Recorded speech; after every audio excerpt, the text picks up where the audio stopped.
हमार 2 नंबर काहे काट देलस? डीजे पे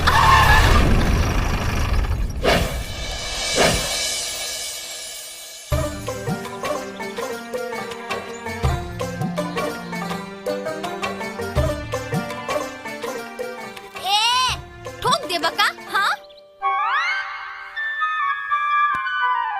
अब ठोके वाला जगह पे ना ठोकब तका गाछ वृक्ष में ठोकब।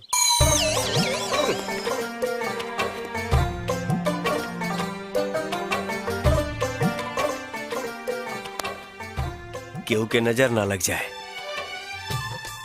आज से ही ताजमहल हमार बा। हाय राम, शक्ल से कितना शरीफ लगा था पर हरकत कितना घटिया बा।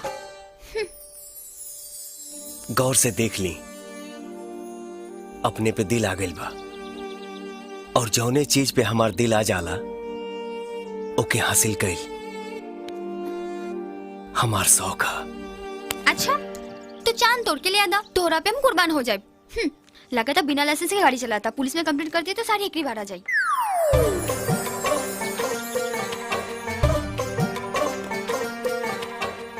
नजर से इशारा नजर कर गई, ए बीर के केहू घर से बेघर कर गई।